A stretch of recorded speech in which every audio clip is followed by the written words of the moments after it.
Mr. President, your administration separated children. Garcia Luna has been charged. Joaquín Guzmán Loera. Entre Washington y México, por Jesús Esquivel.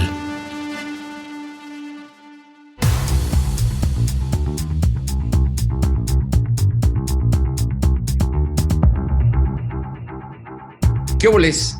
Bienvenidos a Entre Washington y México. México y algunos países están viviendo una crisis alimentaria bastante preocupante. La situación económica en el mundo ha generado incertidumbre. La inflación que está azotando a México y a los Estados Unidos, y menciono a Estados Unidos porque estamos interconectados a través de una cuestión comercial, ha tenido una especie de eco bastante negativo.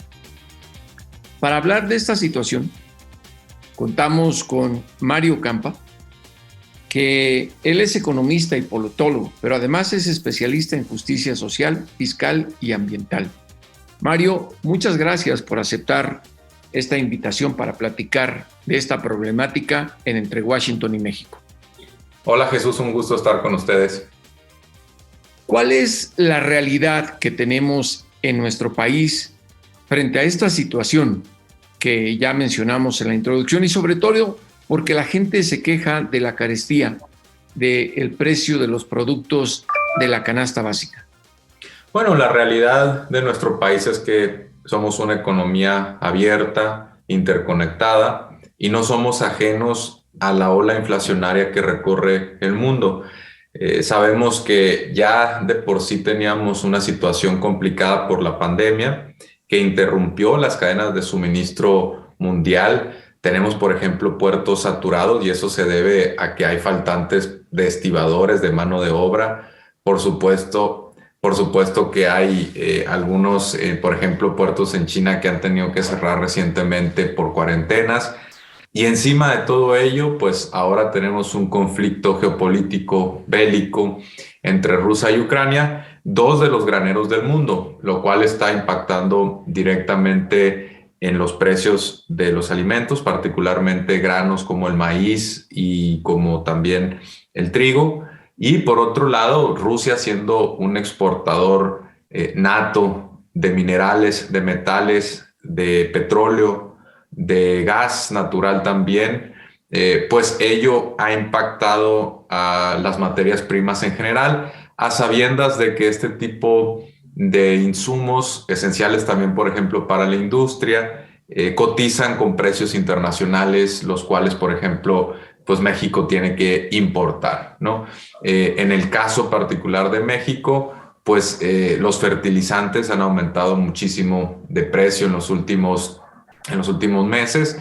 En parte se debe a que el fertilizante tiene como insumo también a su vez el gas natural y se ha incrementado mucho en los últimos tiempos. Eso pues afecta al campo y el campo en general, si tiene que racionar el uso del fertilizante o incluso no usarlo o incorporarlo a sus precios finales, pues eso eventualmente se traslada al consumidor. Hay que recordar que México casi no tiene intercambio comercial con Rusia, pero sí importa bastantes fertilizantes de ahí y de otras partes del mundo, ¿no? Entonces, a lo que voy, y con esto termino mi comentario, es que pues México es una economía que sí depende de la importación de muchos productos del campo. El Tratado de Libre Comercio con Estados Unidos nos hizo muy dependientes de importaciones del campo. Sabemos que fortaleció, por ejemplo, la industria automotriz, pero debilitó mucho al campo. Entonces, ante estos periodos de inflación, México no es ajeno, ¿no? Ahora, en este panorama que nos presentas bastante objetivo, Mario, ¿cómo ves la respuesta ante esta situación del gobierno del presidente Andrés Manuel López Obrador? Bueno, sabemos que para contener la inflación, pues el principal responsable o el instrumento principal que tenemos es la política monetaria. Dentro de la política monetaria, que a su vez es conducida por el Banco Central, el Banco de México, el uso de las tasas de interés pues es el instrumento más efectivo. Hemos visto en los últimos meses cómo ha habido alzas a la tasa de política monetaria y pues eso ayuda un poco a restar presiones. Sin embargo, pues sí hay un pequeño espacio estrecho a final de cuentas pero sí hay ciertas medidas que puede tomar el gobierno federal, sobre todo para apoyar un poco, ¿no? Para que no sigan subiendo de forma ¿Cómo acelerada. cuáles, Mario? Más allá de la política monetaria del Banxico, ¿cómo cuáles? Bueno, una forma, por ejemplo, y de hecho esto se dio en el último anuncio, es congelar algunas tarifas de gobierno, ¿no? Hemos visto, por ejemplo, que carreteras no van a subir de precio, algunas carreteras, ¿no? Eso es una forma de ayudar. Finalmente hay componentes dentro del Índice Nacional de Precios al Consumidor y uno de ellos tiene que ver con transporte. Entonces, si tú mantienes las tarifas de las carreteras congeladas o no subes de manera abrupta el precio de las gasolinas porque controla los subsidios que se dan o los estímulos fiscales que se dan, pues eso evidentemente se traduce en que el índice de precios final no va a subir de forma abrupta, lo cual le da espacio al Banco de México para no tampoco tener que subir de manera pronunciada las tasas de interés, ¿no? Son tan solo 2 ejemplos. ¿Cuál es el coletazo en términos energéticos que está recibiendo el país, concretamente del conflicto bélico entre Rusia y Ucrania? Te lo pregunto porque, como sabes, el gobierno estadounidense de Joe Biden incluso está utilizando la reserva estratégica de petróleo para minorar el alza en el costo de los combustibles. ¿Cuál es el efecto que ha tenido para nuestro país, más allá de lo que dice el presidente en sus mañaneras, de que se va a sostener el precio de la gasolina y el gas? Sí, por ejemplo, lo que estamos viendo en el mercado energético es interesante porque a raíz de que se está importando menos gas natural en Europa, tenemos que Estados Unidos está enviando más gas natural licuado hacia allá, lo cual evidentemente impacta los precios de Norteamérica.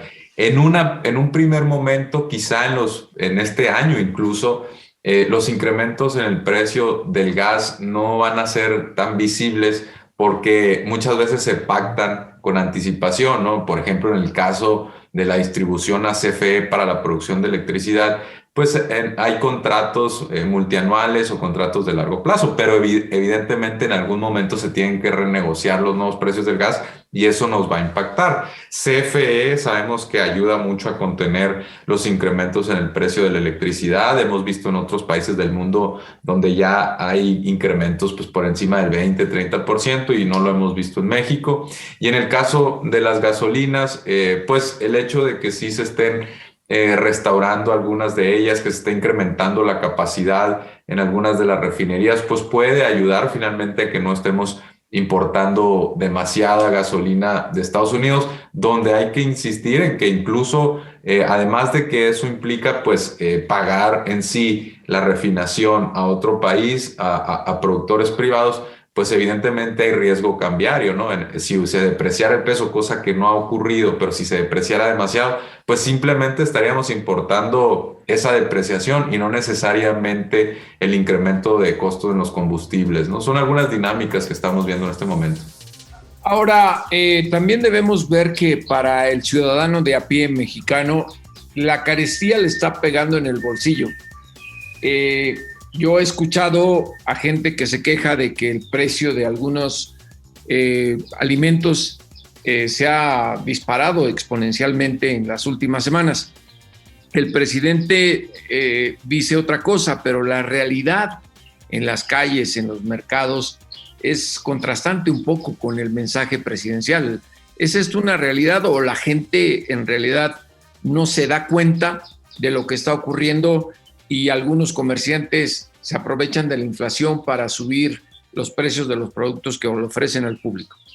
Bueno, puede ser una mezcla de las dos cosas. La realidad es que los precios de los alimentos sí es lo que en estos momentos está contribuyendo más a la inflación en México, ¿no? Incluso está aumentando a tasas de 2 dígitos. Creo que estaba en 12% el incremento en ese componente del índice general.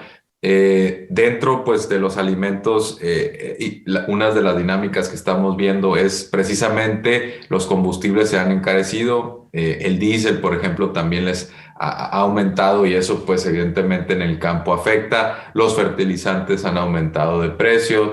En el tema de los salarios la verdad es que no ha habido tantas presiones.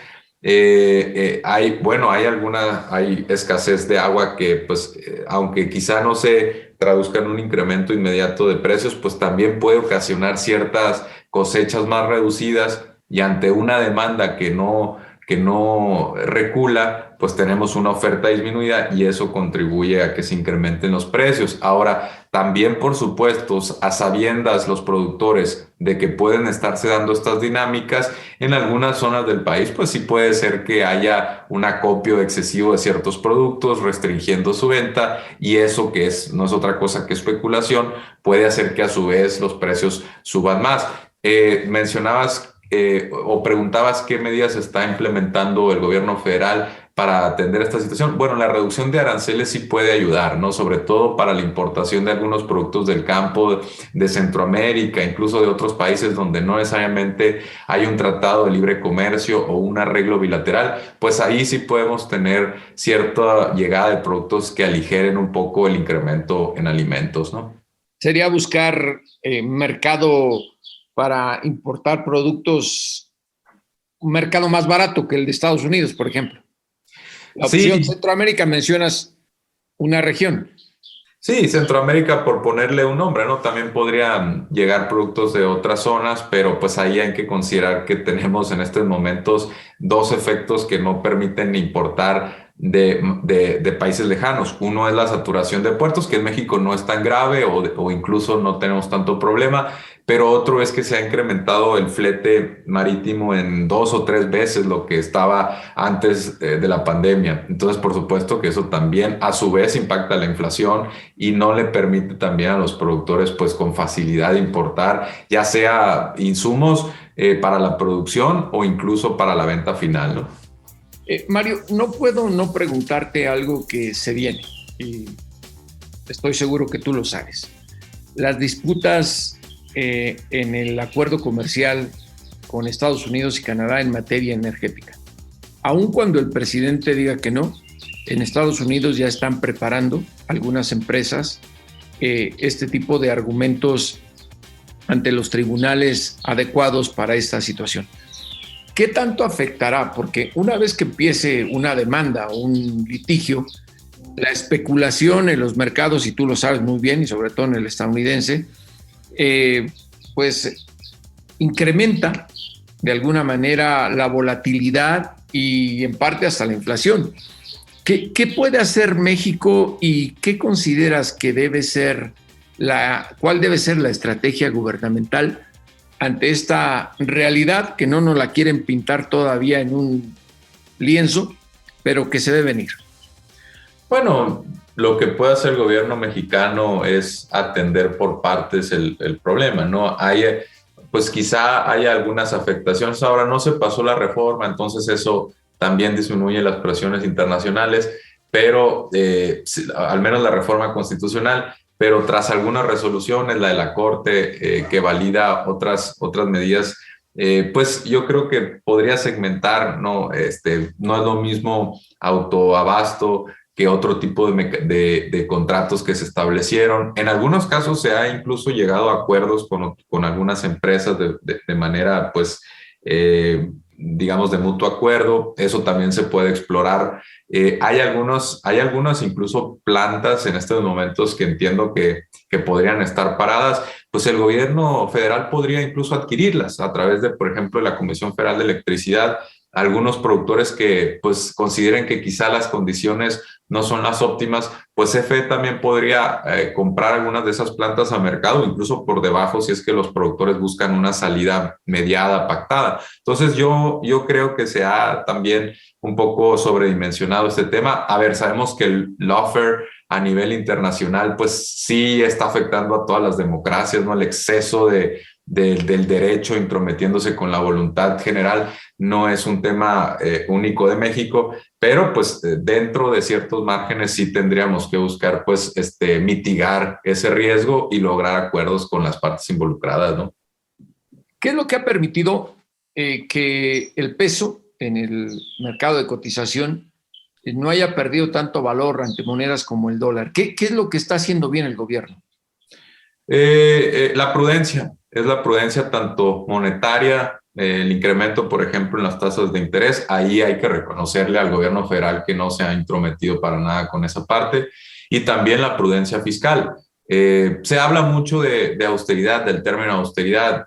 La verdad es que es un presupuesto primario pues balanceado o casi balanceado. En términos, cuando estaba Vicente Fox había austeridad de más del 1% del PIB de superávit, que mucho tiene que ver con los ahorros del petróleo. En este sexenio la austeridad no ha sido como en aquella ocasión, y por supuesto que el hecho de no estar gastando tanto y sobre todo un gasto innecesario, por ejemplo, en excesos o en algunas cosas que antes se veía, pues eso evidentemente no genera presiones inflacionarias por la política fiscal, por el gasto. Si estuviéramos viendo eso, habría presiones sobre la moneda, y también el hecho de no estar contratando tanta deuda, al menos como en años anteriores, también evita que haya especulación sobre si México está adquiriendo demasiada deuda y se le puede salir de control.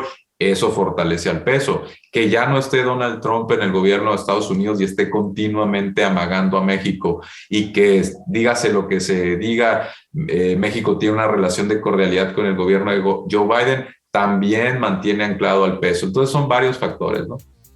Ahora, hay otra cuestión interesante en todo esto, y es que los ajustes que ha llevado a cabo en su política monetaria el Comité de Mercado Abierto de la Reserva Federal, en algunos lugares se lee como preocupación por una recesión en los Estados Unidos. Y ya sabemos que si a Estados Unidos le da una gripe, a México nos puede dar una pulmonía.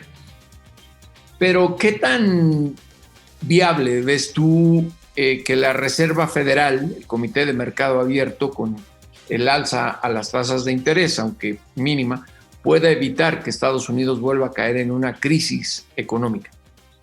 Bueno, en las últimas semanas hay que empezar por decir que se ha incrementado, de acuerdo a la percepción de los analistas, de los economistas, la probabilidad de recesión de un 15 a un 30% según algunas encuestas de referencia, ¿no? Sí hay, por supuesto, una mayor percepción de riesgo. Podríamos estar en recesión en este momento y no lo sabemos. Generalmente se decreta una recesión durante ya varios meses después de haber empezado, o incluso en algunas ocasiones después de haber terminado. Entonces, el hecho de que tengamos una caída en el primer trimestre en la actividad económica en los Estados Unidos sí es preocupante, porque con el sentido común o la regla que se ha tomado es que 2 trimestres de caída del PIB equivale a recesión. No es lo correcto, ¿no? Tendría que haber una caída generalizada de los indicadores, cosa que no se ve en estos momentos. Pero pues digamos, si por ejemplo siguen subiendo las materias primas, en particular el petróleo, las gasolinas, el gas, no sería una idea descabellada, ¿no? Sí, la Reserva Federal en estos momentos ha tratado de controlar un tanto las expectativas, de no influir pánico, pero una alza muy acelerada de tasas, cosa que se antoja muy complicado ya que no se dé. Hay el sentimiento de que se tardaron un poco, pues sí podría definitivamente empujar a la economía estadounidense a recesión. El riesgo es real, ¿no? Ahora, hay otro factor de la interrelación económica entre Estados Unidos y México, que muy poco se menciona por el monto de las remesas que están llegando de Estados Unidos a nuestro país. Y me refiero al mercado laboral. Por la inflación, por la situación económica que atraviesa Estados Unidos, hay menos demanda de mano de obra de mexicanos. Aún no se nota, pero supongo que tú, Mario, lo estás observando. ¿Cuándo se empezarán a sentir los efectos de esto? Porque es cierto, y esto me consta, hay muchos mexicanos que están regresándose a México por la falta de empleo en la Unión Americana. Sí, bueno, la pandemia interrumpió un poco las dinámicas laborales, ¿no? En sectores, por ejemplo, como la construcción, que suele emplear a muchos mexicanos, pues sí tenemos todavía en Estados Unidos un poco de rezago, también en México. Por ejemplo, en algunas ciudades de Estados Unidos se utilizan mucho los servicios de limpieza en oficinas, y todavía algunas empresas no retornan, al menos de forma total a sus oficinas. Eso también, por supuesto, tiene impacto en el empleo de muchos mexicanos. El campo, la verdad es que con el alza de precios puede verse beneficiado en los Estados Unidos, y eso llevaría a una mayor demanda de mano de obra de que típicamente está asociada a mexicanos. Pero yo la verdad todavía no alcanzo a percibir las remesas un declive, al contrario, están creciendo mucho, y yo no esperaría que esto se revirtiera hasta, por ejemplo, no verse materializada una recesión, ¿no? De momento, yo creo que el mercado laboral en Estados Unidos va medianamente avanzando, ya casi recupera todos los empleos que se perdieron en la pandemia, pero la economía estadounidense es tan procíclica que si empezamos a ver una caída en la actividad económica y probablemente una recesión, pues entonces sí, tendríamos cientos de miles de despidos y esperaríamos ver pues regreso de mexicanos aquí, o incluso pues una caída eventual en las remesas, ¿no? Mario, una última pregunta, y aunque sé que no tienes una bola de cristal, tú como economista y politólogo sí podrías ayudarnos a entender y a ventilar una posibilidad.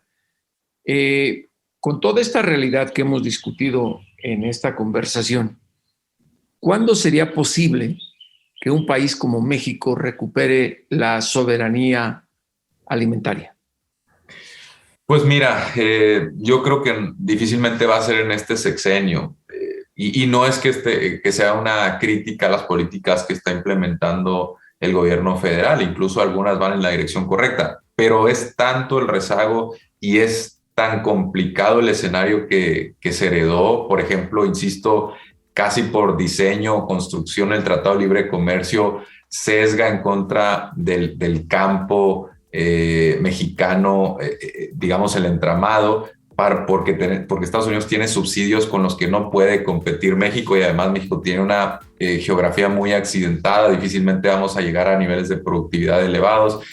Entonces, y además, si a eso sumamos que durante los últimos 4 décadas la política industrial, acuérdate aquel dicho de la mejor política industrial es la que no existe, todo eso se normalizó, se abandonaron muchas políticas activas o el activismo en el campo. Segalmex ha tratado de recuperar o estructurar, por ejemplo, una red que permita a los productores tener un poquito más de certidumbre, pero la verdad es que es tanto el rezago que yo lo veo muy complicado para los siguientes años, ¿no? Quizá si estas políticas continúan, si se le destina, por supuesto, más recurso, podríamos estar hablando de que hacia el siguiente sexenio se podría recuperar la soberanía alimentaria, pero sí es complicado, ¿no? Mario, muchas gracias por esta conversación bastante ilustrativa entre Washington y México. Esperamos contar contigo eventualmente para seguir analizando esta realidad de México y sobre todo en nuestra relación con Estados Unidos. Muchas gracias por la invitación, un placer, y a la orden para cuando me necesiten otra vez. Un saludo.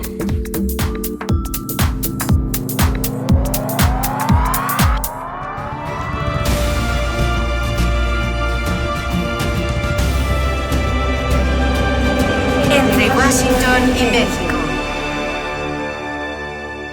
Volvemos. Pucha Play con Gonzalo Lira.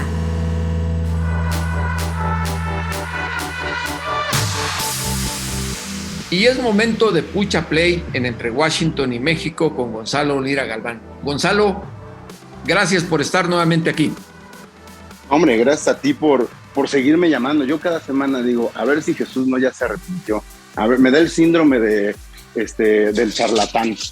pero fíjate que estoy contento porque esta sección me ha permitido no solo dar las recomendaciones, sino como encontrar lo que a mí me gusta del cine y de las series, que es la capacidad de diálogo, de análisis. Y hablando de temas relacionados con las crisis, quiero platicarte que se estrenó en Apple TV Plus una serie inspirada también en una historia real que se llama We Crashed. Obviamente estamos familiarizados ya con WeWork, esta empresa que lo que hace es hace edificios de coworking, como le llaman, ¿no? Es decir, son oficinas que están a la disposición de quien las quiera rentar, ya sea por años, por meses, por horas, ¿no? O por minutos para tener juntas. Y la serie We Crash de Apple TV Plus, que es protagonizada por Jared Leto y por Anne Hathaway, nos cuenta la historia de Adam Neumann, que fue el fundador de WeWork, y de su pareja Rebecca Neumann, y cómo esta empresa, este emprendimiento que en un momento de crisis pues tuvo un gran florecimiento. ¿Por qué? Pues porque las rentas o las ventas incluso de oficinas y de bienes raíces en general en Estados Unidos se estaban volviendo imposibles para quien quisiera llevarlas a cabo. Pues bueno, estos tuvieron una solución, tuvieron un punto de bonanza importante. La empresa sigue existiendo, pero todo eso sabemos cuando se mezcla con la ambición, cuando se mezcla con las ganas de tener más poder del que les corresponde, pues eventualmente tiene una reacción completamente inversa. Platiqué, mira, con Jared Leto, ganador del Oscar, y con Anne Hathaway, ganadora del Oscar, que protagonizan esta serie, precisamente sobre cómo fue prepararse para este tipo de personajes y sobre todo qué tan fácil es desarrollar y hacer una crítica a personajes que siguen vivos y que siguen siendo imagen pública. ¿Te parece que los escuchemos? Claro que sí, y por eso reitero que es importantísimo que estés aquí. Imagínate el diálogo con estos personajes del cine internacional. Es una gran ventaja para Entre Washington y México contar con Pucha Play. Escuchemos tu entrevista. Para este personaje me inundé de videos. Había también artículos y podcasts. Eso fue una bendición. Disfruto hacer esa investigación. Me resulta muy divertido.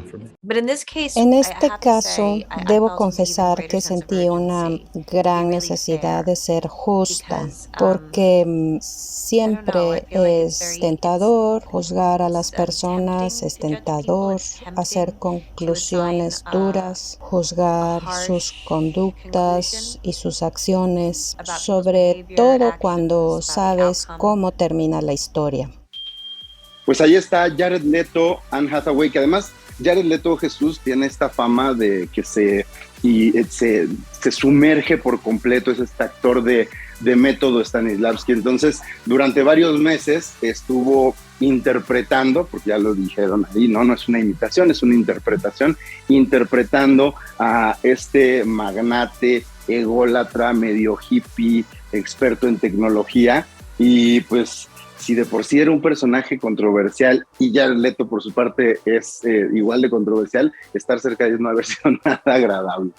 Y además me parece que para evitar que el dolor sea tan agudo en nuestros bolsillos por la situación económica mundial, este tipo de series y de películas nos ayudan a entender por qué hay gente que abusa de esta situación. Digo, en Estados Unidos es un hecho que con la inflación el costo de la vivienda se ha ido por los cielos, aun cuando el gobierno federal trata de mitigar la situación con algunas medidas que tienen que ver con leyes federales. No sé tú cómo veas esta mezcla de ficción, realidad y dolor en el bolsillo, como le digo yo, de las personas. Pues digo, justo, ¿no? Creo que termina siendo no nada más una cuestión de entretenimiento, sino que nos permite, y sobre todo algo que decían ellos, ¿no? Nos permite no juzgar necesariamente a estos personajes, sino entender qué los llevó a esto y entonces tener una visión mucho más objetiva, porque si bien sí es una solución para muchas personas y para muchas empresas en estos lugares de coworking, también es una realidad que suman al problema que están buscando solucionar, ¿no? Sigue subiendo el precio de las rentas, sigue subiendo el precio de las ventas de inmuebles y esto no ayuda. ¿Por qué? Porque pues al tener esta solución hace que lo otro sea una alternativa pues cada vez más complicada. Cada semana, Pucha Play en Entre Washington y México y Gonzalo Lira Galván son esenciales. Un abrazo, Gonzalo. Otro de regreso, Jesús.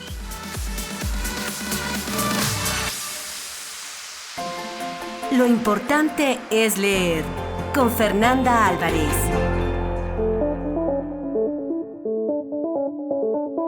Lo más importante es leer y por ello Fernanda Álvarez nos lo recuerda cada semana aquí en este podcast. Fer, ¿qué nos tienes? Hola, querido Jesús, pues gracias por invitarme. Ya sabes que siempre es un gustazo compartir lecturas. Y vengo con nada más y nada menos que el premio Alfaguara de este año, que es El Tercer Paraíso de Cristian Alarcón.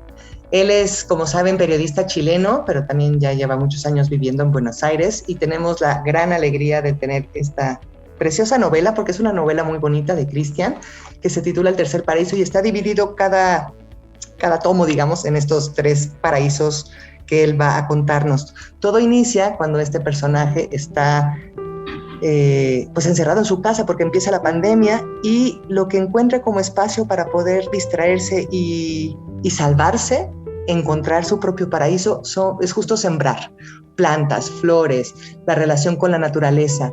Y a partir de ahí empieza también ese recuento con su historia, con su infancia, con sus padres, sus abuelos, los problemas que había en Chile en su momento, las pérdidas, las muertes, pero siempre contrastando con esta posibilidad de sembrar, de tener plantas, de cuidarlas y que finalmente con eso consigue él crear un paraíso muy personal, así como el paraíso de su familia. Entonces, es una novela con mucho optimismo, es una novela que nos recuerda esa importancia. La verdad es que no sé si te gustan las plantas, pero regarlas, verlas crecer, verlas retoñar, siempre son espacios de creación, ¿no? Uno se siente ahí un dios, y en esta novela de Cristian Alarcón, la verdad es que es un recorrido muy bonito, a pesar de la dureza que podría haber tenido en algunos momentos de la vida, como todos nosotros, pero que siempre hay espacios para la felicidad. Mira, no soy tanto de plantas, pero sí entiendo que justamente esta pandemia ayudó y nos ayudó a muchas personas a reencontrarnos con nuestra historia, y me parece que esta novela, como nos la estás describiendo, retrata una situación en ese sentido. Totalmente. Y además es darle la vuelta de tuerca, ¿no? A pesar del encierro o de lo que pasamos por el encierro, a pesar de que hoy el mundo es otro, siempre están estas ventanas en las cuales entra el sol, ¿no? Y creo que a veces se necesitan novelas así también. ¿Y cuál es la otra recomendación que nos tienes? La otra, pues ya saben que yo soy una fan absoluta de Elena Ferrante, nuestra autora de la tetralogía La Amiga Estupenda. Y viene ahora con un librito de ensayos magnífico que se titula En los márgenes y que tiene que ver con la escritura y la lectura. Es un libro muy corto en la cual ella hace recorridos a través de George Steiner, de Dante Alighieri, de Emily Dickinson, de Tristram Shandy, de Goethe. Ustedes manden todas sus lecturas desde su infancia que haya tenido, así como desde dónde empezó a escribir, cuáles eran estas búsquedas. Ella decía que le interesaba mucho ser súper realista, ¿no? En la adolescencia, y encontrar como ese punto específico en el cual construir sus personajes. Se da cuenta después de que tampoco eso funciona, que no le va con ella, pero también descubre el yo, qué significa el yo en la literatura, qué significa el yo en la escritura. Entonces también nos da consejos para escribir, ¿no? Los que quieren construir personajes, y nos desvela pistas de cómo es que ella consigue crear estas maravillosas historias, no solo de la tetralogía, sino de sus novelas previas, así como de la última, La vida mentirosa de los adultos. Entonces es un libro que la verdad se disfruta en una tarde porque es un libro cortito, uno puede subrayar un montón de cosas y puede aprender mucho y disfrutar también la lectura de esos autores que ella hizo, ¿no? A distintas edades. ¿Cafecito o con vinito, mi querida Fer? Ay, con cualquiera de las dos. Cualquiera de los dos es súper disfrutable, y además, ¿sabes qué? Que se puede compartir súper bien, ¿no? Entonces es sentarte con amigos y decir cómo escribirías tú, qué consejos darías, mira este consejo que nos da. No sé, me parece un libro que gira en torno, pues yo creo que a vino, fíjate, para platicar con el otro. Pues muy bien, y hay muy buen vino mexicano. Ya lo saben, lo más importante es leer, y aquí en Entre Washington y México es un privilegio contar con Fernanda Álvarez para que nos lo recuerde cada semana. Gracias, Fer. Gracias, querido Jesús. Hasta la próxima. Y a los criminales y a los políticos, no se les olvide devolvernos al México que nos arrebataron. Hasta la próxima. Esto fue Entre Washington y México, una revisión semanal por la agenda bilateral y sus protagonistas.